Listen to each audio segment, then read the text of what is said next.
Right. So, welcome to MySR classes.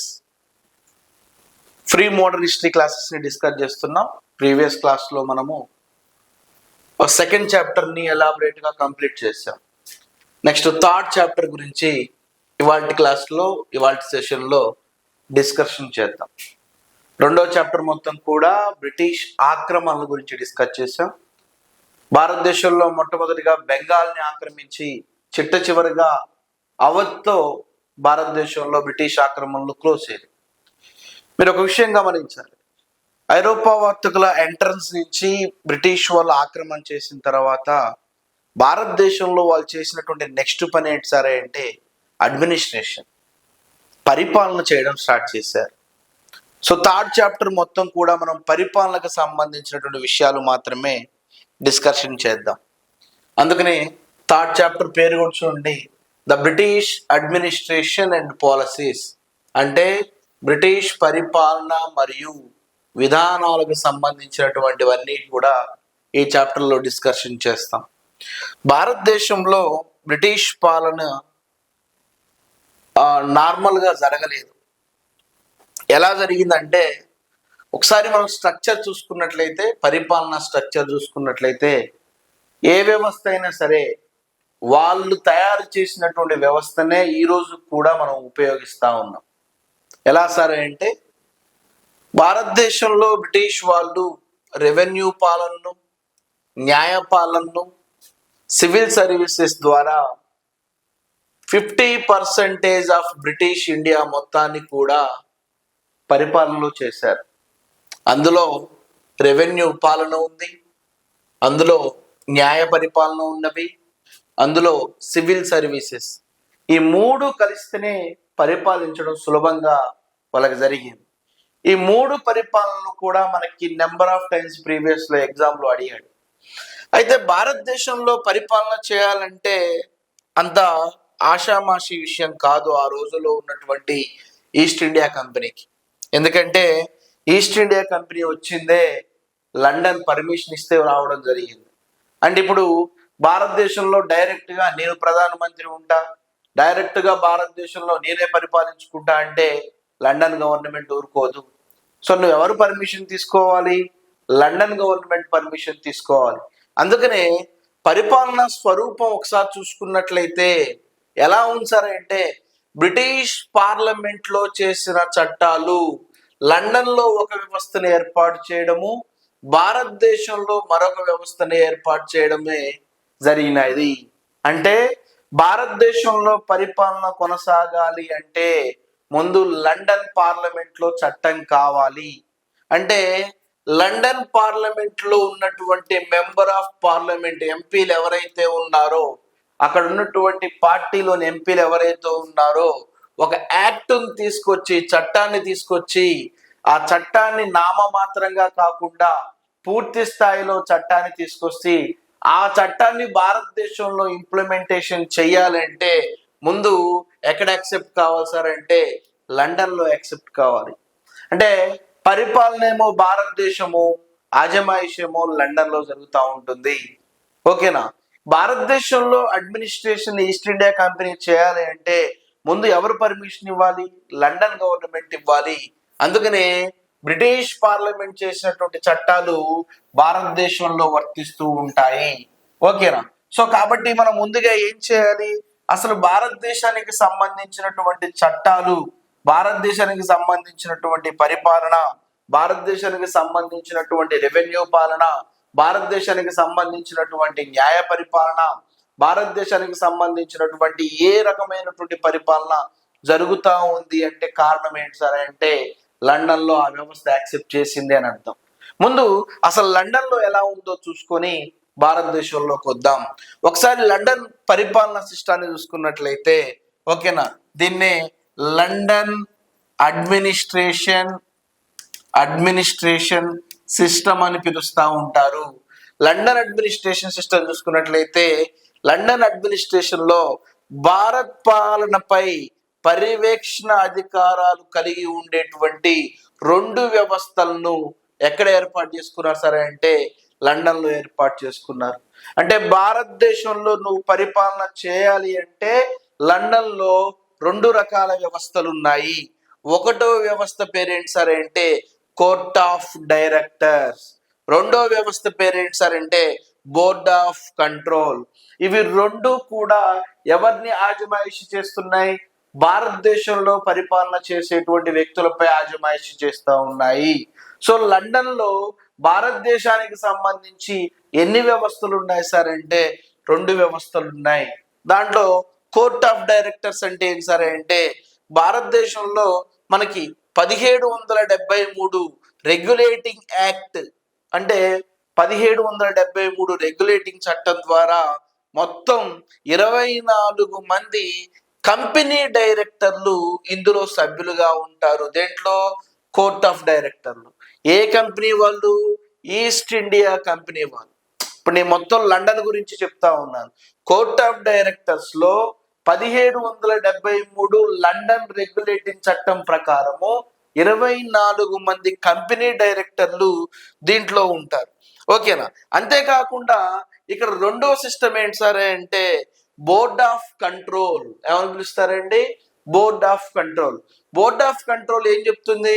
1784 pits India act ప్రకారము, అదేమో 1774 regulating చట్టం ప్రకారము కంపెనీ డైరెక్టర్లు ఉంటే, ఇది 1784 పిట్స్ ఇండియా చట్టం ప్రకారము ఈ బోర్డ్ ఆఫ్ కంట్రోల్ అనేటువంటి ఒక సంస్థను ఏర్పాటు చేశారు. ఏం చెప్తుంది ఈ కంట్రోల్ అంటే 6 మంది పార్లమెంట్ సభ్యులు ఇందులో సభ్యులుగా ఉంటారు. వీరిలో ఒకరు క్యాబినెట్ హోదాతో కూడినటువంటి మంత్రిగా ఉండి ఈ 6గురికి ఈ బోర్డ్ ఆఫ్ కంట్రోల్ కి అధ్యక్షుడిగా వ్యవహరిస్తారు. అంటే ఏం గమనించాలి? లండన్ పార్లమెంట్ చేసినటువంటి చట్టాలకు సంబంధించి భారతదేశానికి రెండు వ్యవస్థల్ని ఏర్పాటు చేస్తే, మొదటి వ్యవస్థ మొత్తం కూడా 24 మంది కంపెనీ ఎంప్లాయీస్, కంపెనీ సభ్యులు ఉంటుంటే, రెండోది board of control. Board of control control చేయాలి బోర్డుని. ఏ బోర్డుని? ఈస్ట్ ఇండియా కంపెనీని. వాటిని ఆ కంట్రోల్ చేయడం కోసము 6 మంది ఎంపీలని ఈ బోర్డ్ ఆఫ్ కంట్రోల్లో ఉంచింది. ఈ 6 మంది ఎంపీల్లో ఒక ఎంపీ ఎవరు సరే అంటే క్యాబినెట్ మినిస్టర్ హోదా ఉన్నటువంటి వ్యక్తి. ఈ వ్యక్తికి బోర్డ్ ఆఫ్ కంట్రోల్ కి అధ్యక్షుడిగా వ్యవహరిస్తారు. ఇలా రెండు వ్యవస్థల్ని ఎక్కడ ఏర్పాటు చేశారు సరే అంటే బ్రిటన్ లో ఏర్పాటు చేయడం జరిగింది. మరి భారతదేశం విషయానికి వస్తే ఏం జరిగింది అంటే, ఇప్పుడు బ్రిటన్ లో రెండు వ్యవస్థలు ఏర్పాటు చేశారు. బోర్డ్ ఆఫ్ కంట్రోల్ ఏర్పాటు చేశాము, ఓకేనా? 24 మంది కంపెనీ డైరెక్టర్స్ ని, బోర్డ్ ఆఫ్ డైరెక్టర్స్ ని ఏర్పాటు చేశాము. లండన్ లో ఆ వ్యవస్థ ఉంటే భారతదేశంలో పరిపాలన వ్యవస్థ ఎలా ఉందో ఒకసారి చూద్దాము. భారతదేశంలో పరిపాలన వ్యవస్థను ఒకసారి చూసుకున్నట్లయితే 1773 రెగ్యులేటింగ్ చట్టం ప్రకారము మొట్టమొదటిసారిగా ఇక్కడ ఏం చేశారు సరే అంటే గవర్నర్ జనరల్ వ్యవస్థను ఏర్పాటు చేశారు. భారతదేశంలో పరిపాలనలో వచ్చినటువంటి తొలి మార్పు ఏంటి అంటే, అప్పటి వరకు గవర్నర్ గా పిలుస్తున్నటువంటి వ్యక్తిని ఇప్పటి నుంచి ఏమని పిలుస్తున్నారు సార్ అంటే గవర్నర్ జనరల్ గా పిలవడం జరుగుతూ ఉంటుంది. ఏ చట్టం ప్రకారము? 1773 రెగ్యులేటింగ్ చట్టము. సో భారతదేశంలో 1773 రెగ్యులేటింగ్ చట్టం ప్రకారము మొదటి గవర్నర్ జనరల్ ఎవరని అడుగుతాడు? మొదటి governor general of port William గా ఎవరిని పిలుస్తారు సార్ అంటే వారన్ హేస్టింగ్స్ ని పిలుస్తారు. ఎవరిని పిలుస్తారంటే వారన్ హేస్టింగ్స్. తర్వాత 1833 చార్టర్ చట్టం వచ్చింది. ఇవన్నీ పాలిటీలో వస్తాయి మనకి. చార్టర్ చట్టం ప్రకారము గవర్నర్ జనరల్ అధికారాన్ని విస్తృతపరిచి గవర్నర్ జనరల్ ఆఫ్ ఇండియాగా పేరు మార్చారు. 1773 చట్టం ప్రకారం అయితేనేమో గవర్నర్ జనరల్, 1833 చార్టర్ చట్టం ప్రకారమేమో గవర్నర్ జనరల్ ఇండియాగా పేరు మార్చారు. భారతదేశంలో మొదటి గవర్నర్ జనరల్ ఆఫ్ ఇండియా ఎవరు సరే అంటే విలియం బెంటింగ్.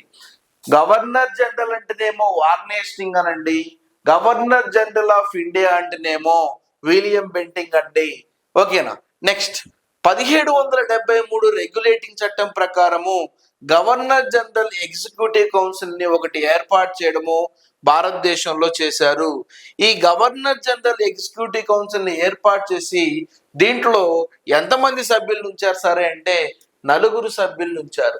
ఈ ఎగ్జిక్యూటివ్ కౌన్సిల్ లో మొత్తం 4 సభ్యులు ఉంచితే ఈ సభ్యుల్లో దీని అర్థం ఏంటిది? మెజారిటీ ఆమోదం లేకపోతే గవర్నర్ జనరల్ ఏ నిర్ణయం అమలు కాదు అనేటువంటి సిస్టాన్ని ఈ ఎగ్జిక్యూటివ్ కౌన్సిల్ లో తీసుకొచ్చారు. ఇదే భారతదేశ పార్లమెంట్ కు తొలి రూపము. ఈరోజు మన పార్లమెంట్ లో లోక్సభలో కానివ్వండి, రాజ్యసభలో కానివ్వండి, ఏదైనా ఒక బిల్లు పాస్ కావాలి అంటే ఖచ్చితంగా ఏముండాలి? మనకి మెజారిటీ ఉండాలి. అట్లనే ఆనాడు తీసుకొచ్చినటువంటి రెగ్యులేటింగ్ చట్టం ఎగ్జిక్యూటివ్ కౌన్సిల్ ప్రకారము మొత్తం 4 సభ్యులు ఉంటే, ఓకేనా, ఈ 4 సభ్యుల్లో 3/4 అంటే 4లో 3 మెజారిటీ ఉంటే ఆ బిల్ పాస్ అవుతుంది. అప్పుడే గవర్నర్ జనరల్ ఏ నిర్ణయమైనా తీసుకుంటాడు అనేది ఆ రోజుల్లో తీసుకొచ్చినటువంటి విషయం. అదే విషయాన్ని భారత రాజ్యాంగంలో మనము ఈరోజు మెజారిటీ పేరుతో తీసుకురావడం జరిగింది. ఓకేనా, ఇది దానికి ఉన్నటువంటి విషయం. నెక్స్ట్ 1784 పిట్స్ ఇండియా చట్టం ఒకసారి చూసుకున్నట్లయితే ఈ చట్టం ఏం చెప్తుంది సరే అంటే సభ్యుల సంఖ్యను 4 నుండి 3కి తగ్గించింది. అంటే ఇంతకు ముందు ఉన్నటువంటి చట్టంలో మొత్తం 4 సభ్యులు చేసి మెజారిటీ ఇస్తే 1784లో వచ్చినటువంటి పిట్స్ ఇండియా చట్టంలో 4 నుంచి 3 సభ్యులుగా తగ్గించే ప్రయత్నం చేసింది. నెక్స్ట్ 1773 రెగ్యులేటింగ్ చట్టం ప్రకారము 1774లో కలకత్తాలో తొలిసారిగా సుప్రీం కోర్టును ఏర్పాటు చేశారు. అంటే న్యాయ వ్యవస్థకు తొలి రూపం ఇక్కడ పడింది. న్యాయ వ్యవస్థకు, ఓకేనా, తొలి రూపము ఎప్పుడు పడింది? 1774. ఎక్కడ పడింది? కోల్కతాలో పడింది. అంతర్జాతీయంగా మనం ఏ విధంగా అయితే న్యాయ వ్యవస్థలు మాట్లాడుకుంటున్నామో ఈరోజు కేంద్రంలో ఉన్నటువంటి సుప్రీంకోర్టు, రాష్ట్రంలో ఉన్నటువంటి హైకోర్టులు ప్రధానంగా ఎలా వ్యవహరిస్తున్నాయో ఈ రోజు నువ్వు చెప్పుకుంటున్నటువంటి సుప్రీంకోర్టును మొట్టమొదటిగా ఎక్కడ ప్రవేశపెట్టారు సార్ అంటే కలకత్తాలో పెట్టారు. ఏ చట్టం ప్రకారం పెట్టారు అంటే 1773 రెగ్యులేటింగ్ చట్టం ప్రకారం పెట్టారు. ఏ సంవత్సరంలో సుప్రీంకోర్టును కట్టారు సార్ అంటే 1774లో కట్టారు. సుప్రీంకోర్టు తొలి ప్రధాన న్యాయమూర్తి chief justice of India, CJI అంటాం. తొలి చీఫ్ జస్టిస్ ఆఫ్ ఇండియా ఎవరు సార్ అంటే ఎలీజా ఇంఫా అనేటువంటి వ్యక్తి సుప్రీంకోర్టు తొలి ప్రధాన న్యాయమూర్తిగా పనిచేశారు. ఇవన్నీ జనరల్ బిట్లే. జనరల్ స్టడీస్ పేపర్ 1 కు సంబంధించినటువంటి విషయాల్లో ప్రతిదీ మనల్ని ప్రశ్న అడుగుతూనే వచ్చాడు. ఓకేనా, సో కాబట్టి 1774లో కలకత్తాలో సుప్రీంకోర్టును ఏర్పాటు చేశారు. సుప్రీంకోర్టు తొలి ప్రధాన న్యాయమూర్తి మాత్రం ఎలీజా ఇంఫే. సో ఇదంతా మనకి స్ట్రక్చర్ అన్నమాట. అంటే భారతదేశంలో ఈస్ట్ ఇండియా కంపెనీ యొక్క స్ట్రక్చర్, పరిపాలన, ఎస్పెషల్లీ అడ్మినిస్ట్రేటివ్ స్ట్రక్చర్ ఎలా ఉంటుందో చూసుకునే ప్రయత్నం చేస్తాం. ఇప్పుడు మనం ఏం చేయాలి? రెవెన్యూ పాలన, ఓకేనా, తర్వాత న్యాయపాలన, తర్వాత సివిల్ సర్వీసెస్ గురించి డిస్కషన్ చేయాలి. సో ఇప్పుడు నేనేం చేస్తాను అంటే 1 by 1 డిస్కషన్ చేస్తాను. మొట్టమొదటిగా రెవెన్యూ అడ్మినిస్ట్రేషన్ చూద్దాం. భారతదేశంలో, ఓకేనా, ప్రాచీనం నుంచి ఇవాల్టి వరకు కూడా అత్యధిక ఆదాయం ఎక్కడి నుంచి వస్తుంది సార్ అంటే రెవెన్యూ నుంచే వస్తుంది. భారతదేశంలో బ్రిటిష్ గవర్నమెంట్ లేదా 50% ఆఫ్ బ్రిటిష్ ఇండియా ఏ విధంగా రెవెన్యూ పరిపాలన చేసిందో ఒకసారి చూద్దాం. ఆంగ్లేయులు జయించినటువంటి లేదా పాలించినటువంటి ప్రాంతాలను మనం ఏమనుకున్నాం? బ్రిటిష్ ఇండియా అంటాం. ఈ బ్రిటిష్ ఇండియాలో అంటే దాదాపు ఎంత పర్సెంటేజ్? 50% ఆఫ్ బ్రిటిష్ ఇండియాలో మొత్తం 3 వేరు రెవెన్యూ విధానాన్ని బ్రిటిష్ వాళ్ళు అవలంబించారు. అంటే 3 వేరు రకాల పన్నుల్ని ప్రవేశపెట్టడం, 3 వేరు రకాల సిస్టాల్ని, వ్యవస్థలను ప్రవేశపెట్టి 3 వేరు రెవెన్యూ విధానాలని ఈ 50% ఆఫ్ బ్రిటిష్ ఇండియాలో బ్రిటిష్ వాళ్ళు పరిపాలన తీసుకురావడం జరిగింది. వాటిని ఒక చార్ట్ రూపంలో మీకు ఇచ్చే ప్రయత్నం చేశాను. ఒకసారి ఒకసారి చూసే ప్రయత్నం చేద్దాము. ఓకేనా, చాలా చాలా ఇంపార్టెంట్ అనమాట. ఓకేనా, సో ఒకసారి చార్ట్ రూపంలో చూడండి. క్రమ సంఖ్య అని ఇచ్చాను ఇక్కడ. డెఫినెట్ గా దీంట్లోంచి మనకి 2 మార్కులు వచ్చేటువంటి అవకాశం ఉంది. ఒక సైడ్ ఏమో వాళ్ళ యొక్క వ్యవస్థ పేరు, మొత్తం 3 రకాల వ్యవస్థలు అన్నాను కదా, వ్యవస్థ పేరు ఇచ్చాను. దాన్ని ఏ సంవత్సరంలో ఎస్టాబ్లిష్ చేశాడో ఇచ్చాడు. ఏ ఏ ప్రాంతాల్లో ఆ వ్యవస్థ ఉందో ఇచ్చాను. ఎంత శాతం పన్నుందో ఇవ్వడం జరిగింది. దీని రూపకర్త, డిజైన్ చేసినటువంటి వ్యక్తులు ఎవరో చెప్తున్నాను. ఆ టైంలో ఉన్నటువంటి గవర్నర్ జనరల్. ప్రీవియస్ లో మనకు అడిగినటువంటి ప్రశ్న ఏంటంటే, జమీందారీ విధానం ఉన్నప్పుడు గవర్నర్ జనరల్ గా ఎవరు వ్యవహరించారు అని అడిగాడు. లేదా జమీందారీ వ్యవస్థ ఏ సంవత్సరంలో స్టార్ట్ అయిందని అడిగాడు. లేదా జమీందారీ వ్యవస్థ రూపకర్త ఎవరు. ఇట్లా ఎన్ని నెంబర్ ఆఫ్ టైమ్స్ అయినా మనకు క్వశ్చన్స్ పడ్డాయి. కాబట్టి సో ఈ యొక్క చార్ట్ ఏదైతే ఉందో దీంట్లోంచి మనకు డెఫినెట్ గా 2 మార్క్స్ వచ్చేటువంటి అవకాశం ఉంది. ఎస్పెషల్లీ ఇప్పుడు ఎవరైతే ఎస్ఐపిసికి కూర్చున్నారో వాళ్ళకు ఉపయోగపడతా ఉంటుంది. ఓకేనా, సో రైట్ అండి. ఇప్పుడు 1 by 1 మనం డిస్కషన్ చేద్దాం. ఏం డిస్కషన్ చేద్దాం? ఒకటోది, జమీందారీ విధానము లేదా శాశ్వత శిస్తు పద్ధతి లేదా శాశ్వత శిస్తు నిర్ణయ విధానము అని పిలుస్తారు. దీన్నే శాశ్వత శిస్తు నిర్ణయ విధానము. ఒకటో, నేను వీటి గురించి ఎలాబరేట్ గా డిస్కషన్ చేస్తాను. ముందు చార్ట్ చూద్దాం, చార్ట్ తర్వాత డిస్కషన్ చేద్దాం. ఓకేనా, ఏ సంవత్సరంలో దీన్ని తీసుకొచ్చారు? 1793వ సంవత్సరంలో తీసుకొచ్చారు. ఈ జమీందారీ విధానం లేదా శాశ్వత శిస్తు నిర్ణయ విధానము ఏ ఏ ప్రాంతంలో ఉంది? బెంగాల్, బీహార్, ఒరిస్సా, ఉత్తర సర్కార్లలో ఎక్కువగా ఈ జమీందారీ విధానాన్ని బ్రిటిష్ వాళ్ళు అవలంబించారు. ఓకేనా, ఎంత శాతం ట్యాక్స్ విధించారు? 19% ఆఫ్ ట్యాక్స్ ని విధించడం జరిగింది. ఈ జమీందారీ విధానాన్ని తీసుకొచ్చినటువంటి వ్యక్తి ఎవరు? సర్ జాన్ షోర్ అనేటువంటి వ్యక్తి, ఒక ఆంగ్లేయ ఆఫీసరు ఈ యొక్క జమీందారీ విధానాన్ని తీసుకొచ్చాడు. ఈ జమీందారీ విధానము 1793వ సంవత్సరంలో వచ్చినప్పుడు గవర్నర్ జనరల్ గా ఎవరున్నారు? కారన్ వాలిస్ ఉన్నాడు. సో చాలా చాలా ఇంపార్టెంట్, ప్రతిదీ బిట్టే అనమాట. జమీందారీ విధానం ఏ సంవత్సరంలో వచ్చిందని అడుగుతాడు. 1793. ఏ ఏ ప్రాంతాలు అంటాడు? బెంగాల్, బీహార్, ఒరిస్సా, ఉత్తర సర్కార్. ఓకే, జమీందారీ విధానంలో ఎంత శాతం శిస్తు విధింపబడింది అంటాడు? 19%. జమీందారీ విధానాన్ని రూపకర్త ఎవరు అంటాడు? సర్ జాన్ షోర్. జమీందారీ విధానము ఉన్నప్పుడు గవర్నర్ జనరల్ గా ఎవరు వ్యవహరించారు? కారన్ వాలిస్. సో ఇవన్నీ బిట్లే అనమాట. ఇది జమీందారీ విధానానికి సంబంధించినటువంటిది విషయం. నెక్స్ట్ రెండోది నేను చెప్తాను, జమీందారీ విధానము ఎట్లా ఏంటి అని చెప్తాను. రెండోది రైత్వారీ విధానము. రెండో విధానం ఏంటండి? రైత్వారీ. అంటే భారతదేశంలో బ్రిటిష్ వాళ్ళు అక్కడక్కడ శిస్తుకు సంబంధించి రెవెన్యూ పరిపాలన సంస్కరణ కోసం 3 పద్ధతులు ప్రవేశపెడితే రెండవ పద్ధతి ఏంటి సార్ అంటే రైత్వారీ విధానము. ఏ సంవత్సరంలో తీసుకొచ్చారు దీన్ని? 1820వ సంవత్సరంలో తీసుకొచ్చారు. ఏ ఏ ప్రాంతాల్లో రైత్వారీ విధానం ఉంది? మద్రాస్, బాంబే, అస్సాం, సీడెడ్ జిల్లాలు. సీడెడ్ జిల్లాలు అంటే ప్రస్తుత రాయలసీమ జిల్లాలు. ఏ జిల్లాలండి? రాయలసీమ జిల్లాలు. కర్నూలు, అనంతపూర్, చిత్తూరు, కడప, వీటిని సీడెడ్ జిల్లాలు అని పిలుస్తారు. అంటే ఈ 4 జిల్లాల్లో ఏ విధానం అమల్లో ఉంది? రైత్వారీ విధానము. ఎంత పర్సంటేజ్ శిస్తు వసూలు చేశారు? 52% శిస్తును వసూలు చేశారు. దీన్ని ఎవరు రూపకర్త ఎవరు? థామస్ మన్రో మరియు కల్నల్ రీడ్ అనేటువంటి 2 ఆఫీసర్లు రైత్వారీ విధానాన్ని ప్రవేశపెట్టారు. ఓకేనా, సో రైత్వారీ విధానం 1820వ సంవత్సరంలో అందుబాటులో ఉన్నప్పుడు గవర్నర్ జనరల్ గా ఎవరున్నారు సరే అంటే లార్డ్ హేస్టింగ్స్ ఉన్నాడు. మిమ్మల్ని కన్ఫ్యూజ్ చేయొచ్చు, వార్న్ హేస్టింగ్స్ వేరు, లార్డ్ హేస్టింగ్స్ వేరు. వార్న్ హేస్టింగ్స్ 1774 ఆ టైంలో ఉన్నాడు. 1820లో లార్డ్ హేస్టింగ్స్ ఉన్నాడు. So this is the second system of ryotwari system. Next మూడవది చూద్దాం. మూడవది చాలా చాలా ఇంపార్టెంట్, మహల్వారీ విధానము. ఏ విధానం అండి? మహల్వారీ విధానము.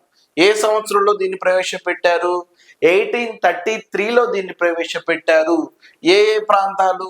పంజాబ్, ఆగ్రా, వాయువ్య సరిహద్దు రాష్ట్రాలు, సెంట్రల్ ప్రావిన్సెస్ అంటే యూపీ ఆ ప్రాంతాలు ఇవన్నిట్లో కూడా ఏ ఏ పద్ధతిని తీసుకొచ్చారు? మహల్వారీ విధానాన్ని తీసుకొచ్చారు. ఓకేనా? ఎంత పర్సంటేజ్ తీసుకొచ్చారు? 29% ఆఫ్ ట్యాక్స్ ని ఇక్కడ ప్రొవైడ్ చేశారు. ఓకేనా? దీని యొక్క రూపకర్త ఎవరు?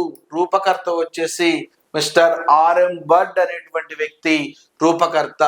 ఇదే టైంలో ఉన్నటువంటి గవర్నర్ జనరల్ ఎవరు సార్ అంటే విలియం బెంటింగ్. ఎవరండి? William Bentinck. సో మహల్వారీ 1833 గుర్తుపెట్టుకోండి, ప్రాంతాలు గుర్తుపెట్టుకోండి. ఎంత పర్సంటేజ్ ఆఫ్ ట్యాక్స్ అంటే 29% ఆఫ్ ట్యాక్స్ పెట్టుకోండి. ఇప్పుడు మనం చేయాల్సిన పని ఏంటి? అసలు ఏంటి జమీందారీ విధానం, ఏంటి రైత్వారీ విధానం, ఏంటి మహల్వారీ విధానం చూసుకుంటే రెవెన్యూ పాలన కంప్లీట్ అవుతుంది. ఓకేనా? సో ఒకసారి చూద్దాం. జమీందారీ విధానం ఏంటిది? వ్యవసాయ భూమిని కొన్ని ఎస్టేట్లుగా విభజిస్తారు. యాజమాన్యపు హక్కులతో సహా స్థానిక జమీందారులకి హోదానివ్వడం జరుగుతూ ఉంటుంది. జమీందారులు యజమాని హోదాలో కౌలు వసూలు చేస్తారు. వసూలు చేసిన కౌలు మొత్తంలో 1/11 వంతు జమీందారు భాగము, 10/11 వంతు ప్రభుత్వ భాగం తీసుకుంటారు. ఇది జమీందారు అంటే. జమీందారీ వ్యవస్థలో భూమి మొత్తానికి యాజమాన్య హక్కులు ఎవరికి ఉంటాయి సార్ అంటే జమీందారులకే ఉంటాయి. రైతులందరితో వీళ్ళు పొలాలు చేపించి కౌలు చేపించి 1/11 వంతు వీళ్ళు అంటే 11 బస్తాల్లో 1 బస్తా జమీందారు తీసుకుంటే 10 బస్తాలు ఎవరికి ఇచ్చేవాళ్ళు సార్ అంటే ఆంగ్లేయులకి ఇవ్వడం జరుగుతూ ఉంటుంది. దీన్ని ఎవరు పిలుస్తారు సార్ అంటే జమీందారీ వ్యవస్థ అని పిలుస్తూ ఉంటారు. అంటే వసూలు చేసినటువంటి దాంట్లో 1% వీళ్ళు తీసుకుంటుంటే 10% ఎవరు తీసుకున్నారు సార్ అంటే ప్రభుత్వం తీసుకుంటుంది. ఇలా 1% తీసుకున్నందుకు గాను పూర్తి బాధ్యత ఎవరికి అప్పచెప్పింది? జమీందారులకే. ఈ జమీందారులు ఏమయ్యారు? మధ్యలో దళారులుగా మరి బలవంతంగా వాళ్ళ దగ్గర లాక్కునే ప్రయత్నం చేశారనమాట. ఓకేనా? ఈ ప్రభుత్వము జమీందారుల మధ్య ఒప్పంద కాల పరిమితి ఎన్ని సంవత్సరాలు ఉండేస్తారంటే 10 సంవత్సరాల వరకు ఉండేది. అంటే ఒక జమీందారికి ఒక వ్యవసాయ భూమిని ఒక ఎస్టేట్ ని ఏదైనా ఒక గ్రామము లేదా ఒక ప్రాంతము చూసుకున్నట్లయితే ఈ గ్రామాలు ఒక 10 గ్రామాలకు సంబంధించి ఎక్స్ అనేటువంటి ఒక జమీందారికి అప్పచెపితే 10 సంవత్సరాల వరకు ఈ జమీందారు ఇక్కడ ఉన్నటువంటి రైతులతో వ్యవసాయం చేపించి 1/11 వంతు జమీందారు తీసుకోవడము, 10/11 వంతు ప్రభుత్వానికి చెల్లించే ప్రయత్నం చేస్తాడు.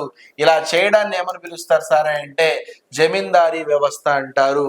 నిజానికి జమీందారీ వ్యవస్థ రావడం వల్ల రైతులు చాలా తీవ్రంగా నష్టపోయారు. పంట పండిన పండగపైన బలవంతంగా వాళ్ళ దగ్గర లాక్కునే ప్రయత్నం చేశారు. So this is the zamindari system అనమాట. నెక్స్ట్ రైత్వారీ వ్యవస్థ. రైత్వారీ వ్యవస్థ చూడండి, ఇది కొంచెం ఇంపార్టెంట్. రైత్వారీ విధానంలో ఏం చేస్తుందంటే ఒక ఎక్స్ అనేటువంటి ఒక రైతు ఉన్నాడు అనుకోండి, ప్రతి రైతుకు కూడా ఒక పట్టా ఇవ్వడం జరుగుతుంది. అంటే తనకున్నటువంటి ఎస్టేట్ పొలం ఏదైతే ఉంటుందో, ఎంత పొలం ఉందో దానికి సంబంధించినటువంటి లెక్కతో కూడినటువంటి ఒక పట్టా పాస్ పుస్తకం ఇవ్వడం ఉంది. అప్పుడు ఏం చేస్తుంది? తను పండించినటువంటి పంటను ప్రభుత్వమే నేరుగా పన్నులు వసూలు చేస్తూ ఉంటుంది. ఇక్కడ ఎవరుండరు మధ్యలో?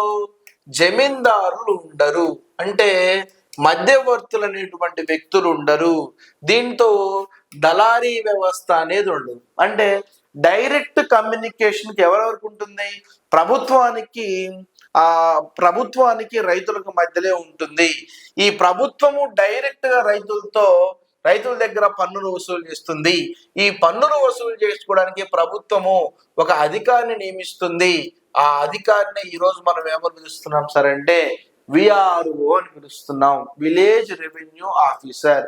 అంటే గ్రామంలో ఉన్నటువంటి పంటకు సంబంధించిన పన్నులు వసూలు చేయు అధికారిని ఏ విధంగా ఈరోజు మనం విఆర్ఓ అని పిలుస్తున్నామో, రైత్వారీ విధానంలో రైతే రాజుగా ఉండి, రైతే ప్రధానంగా ఉండి, రైతుకు పట్టా ఉన్నటువంటి భూమికి వ్యవసాయం చేసి వచ్చినటువంటి కౌలులో కొంత భాగం పన్నును ఒక ప్రభుత్వ అధికారికి అప్పచెప్తా ఉన్నాడు.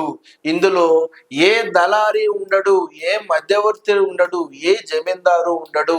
ఇది చాలా చాలా ఆ మంచి వ్యవస్థను కలిగి ఉన్నదని చెప్పేసి మనం కూడా చెప్పుకోవచ్చు. నెక్స్ట్ మూడోది మహల్వారీ పద్ధతి. ఏ పద్ధతి అండి? మహల్వారీ పద్ధతి. సో దీన్ని మనం మిశ్రమ పద్ధతి అంటాం. మహల్వారీ దీంట్లో కాస్త రైతువారీ పద్ధతి ఉంటుంది, కాస్త జమీందారు పద్ధతి ఉంటుంది. అంటే కొన్ని ప్రాంతాల్లో డైరెక్ట్ గా ప్రభుత్వమే పన్ను వసూలు చేస్తుంది, కొన్ని ప్రాంతాల్లో ఏం చేస్తుంది అంటే జమీందారుకు అప్పచెప్తా ఉంటుంది. ఇలా మిళితమై ఉన్నటువంటి ఈ వ్యవస్థను, ఇలా క్లోజ్డ్ గా ఉన్నటువంటి ఈ వ్యవస్థను ఏమని పిలుస్తాం సరే అంటే మహల్వారీ పద్ధతి అని పిలుస్తాం. చూడండి ఒకసారి, ఏంటిది మహల్వారీ పద్ధతి అంటే గ్రామంలో ఉన్నటువంటి ఒక భూమిని ఒక ఎస్టేట్ గా కానీ ఒక మహల్ గా కానీ ఏర్పాటు చేసి మొత్తం ఎస్టేట్ కి ప్రభుత్వం భూమి శిస్తును ఒకటి నిర్ణయిస్తుంది. గ్రామ పంచాయతీ భూమి శిస్తును వసూలు చేసి ప్రభుత్వానికి చెల్లిస్తుంది. ప్రతి రైతుకు కూడా ఒక పట్టా ఇవ్వబడుతుంది. కొన్ని ప్రాంతాల్లో ఇతనేమో రైతుకు పట్టాయించబడి గ్రామ పంచాయతీకి ఇంత పన్ను వసూలు చేస్తుంది, ఇంత పన్ను మీరు కట్టాలని చెప్తా ఉంటుంది. ఓకేనా? కొన్ని ప్రదేశాల్లో జమీందారికి ఎన్ని సంవత్సరాల పాటు, 10 సంవత్సరాల పాటు ఇచ్చి, ఓకేనా, వాళ్ళ దగ్గర నుంచి ప్రభుత్వము జమీందారు దగ్గర నుంచి పన్ను వసూలు చేస్తుంది. అప్పుడు రైతుల దగ్గర నుంచి పన్ను ఎవరు వసూలు చేస్తారు? జమీందారు. దానికి జమీందారు ఎంత తీసుకుంటున్నాడు? 1/11 తీసుకుంటున్నాడు. ఇట్లా రెండు కలిసి ఉన్నటువంటి పద్ధతిని ఏమని పిలుస్తారు సరే అంటే మహల్వారీ పద్ధతి అని పిలుస్తారు. మహల్వారీ పద్ధతిలో కూడా ప్రతి రైతుకి ఏమి ఇవ్వబడుతుంది? ఒక పట్టా ఇవ్వబడుతూ ఉంటుంది. ఇది మనకున్నటువంటి మహల్వారీ పద్ధతి, రైతువారీ పద్ధతి, మనకి శాశ్వత శిస్తు నిర్ణయ పద్ధతి లేదా జమీందారు పద్ధతి అన్నమాట. ఓకేనా? సో కాబట్టి ఈ రెవెన్యూ పరిపాలనలో మనకి ఎక్కువగా అంటే చాలా చాలా ఇంపార్టెంట్ గా మనం చెప్పుకున్నట్లయితే మనకి ఎక్కువగా అడుగుతున్నటువంటిది ఆ 3 పద్ధతుల గురించి మాత్రమే అడుగుతా ఉన్నాడు.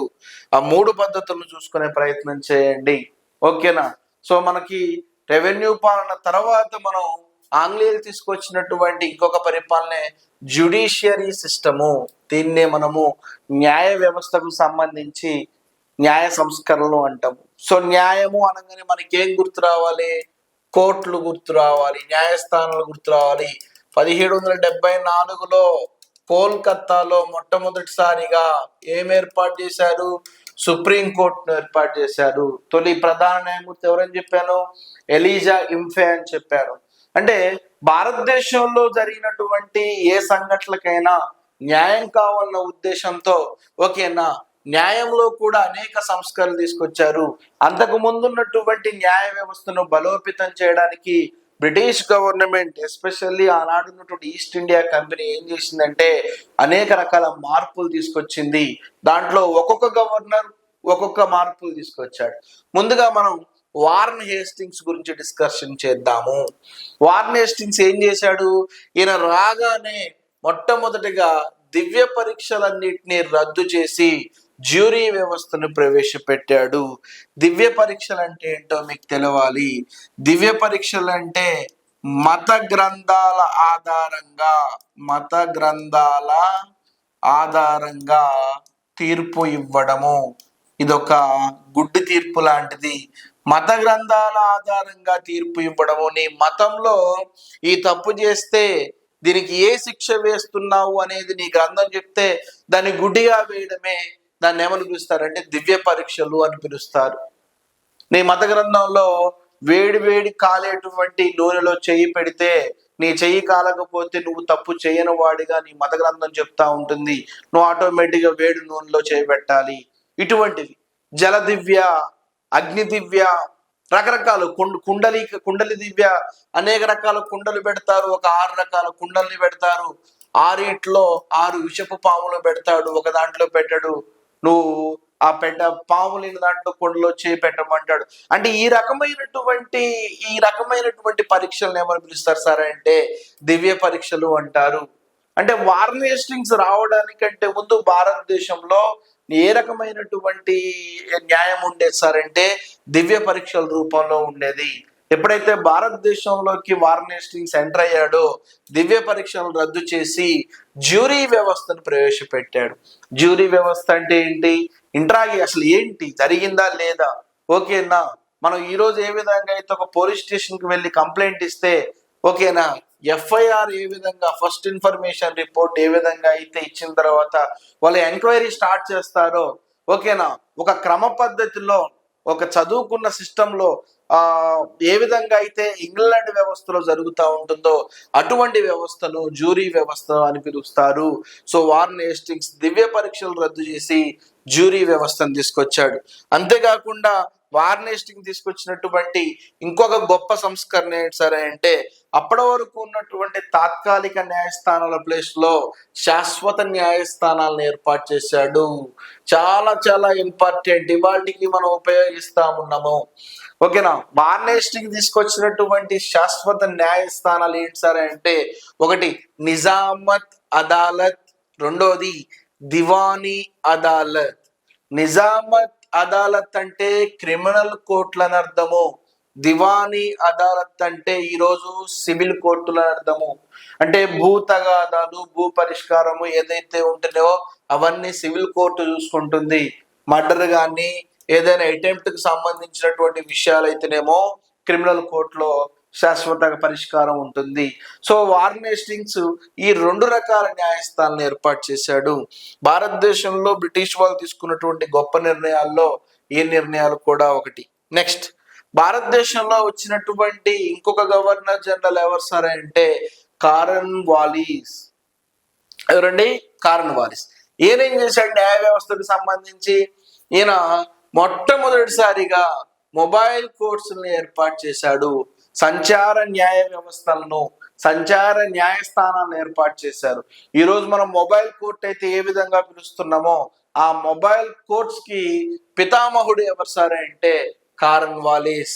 అంతేకాకుండా కారన్ వాలిస్ తీసుకొచ్చినటువంటి గొప్ప సిద్ధాంతం కోర్ట్ ఆఫ్ రికార్డ్స్ అనేటువంటి ఒక సాంప్రదాయాన్ని ప్రవేశపెట్టాడు. ఆనాడు కారన్ వాలిస్ తీసుకొచ్చినటువంటి కోర్ట్ ఆఫ్ రికార్డ్స్ ఇవాటి వరకు కొనసాగుతూ ఉంటుంది.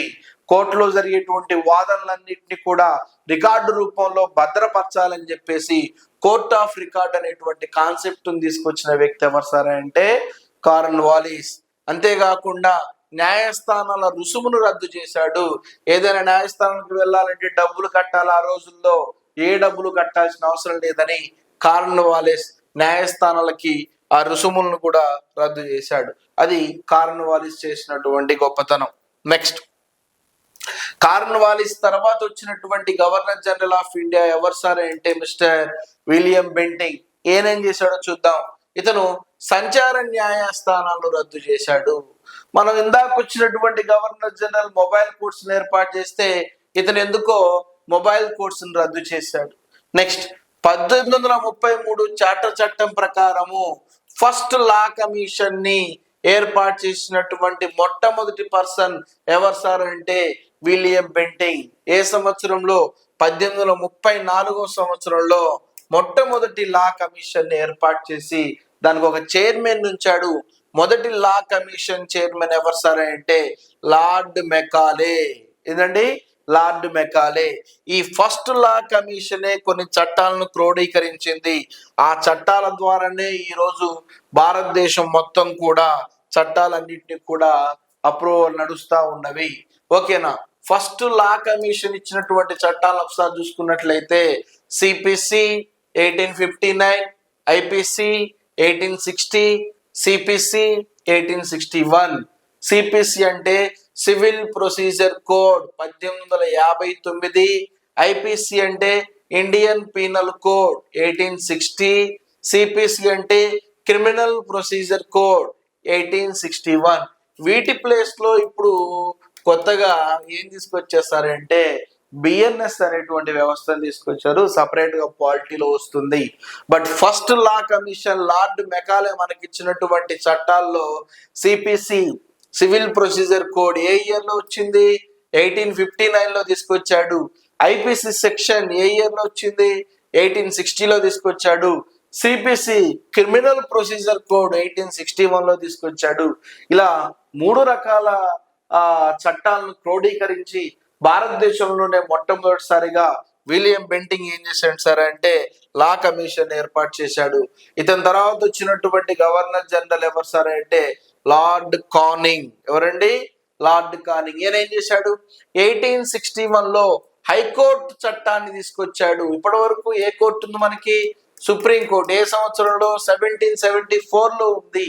1774 తర్వాత 1861లో హైకోర్టు చట్టాన్ని తీసుకొచ్చి 1862 సంవత్సరంలో భారతదేశంలో తొలిసారిగా 3 హైకోర్టులు స్థాపించాడు. 1 కలకత్తా, 2 బాంబే, 3 మద్రాస్. అందుకనే భారతదేశంలో మొట్టమొదటి సుప్రీంకోర్టు కలకత్తాలో ఉంటే భారతదేశంలో మొట్టమొదటి హైకోర్టు కలకత్తా, బాంబే, మద్రాసులో ఉంది. ఓకేనా? భారతదేశంలో మొట్టమొదటిసారిగా హైకోర్టులు ఎక్కడ స్థాపింపజేశారు అంటే 3 ప్రాంతాల్లో స్థాపింపజేశారు. ఏ ఇయర్ లో అంటే 1861 అని చెప్పండి. అదే సుప్రీంకోర్టు అంటేనేమో 1774 అని చెప్పండి. సుప్రీంకోర్టు అయితేనేమో కలకత్తా అని చెప్పండి. హైకోర్టు అయితేనేమో కలకత్తా ప్లస్ బాంబే ప్లస్ మద్రాస్. ముందు భారతదేశంలో ముందు 3 హైకోర్టులను ఏర్పాటు చేయడం జరిగింది. తర్వాత మనం రాష్ట్రానికి ఒక హైకోర్టును తీసుకొచ్చుకున్నాం.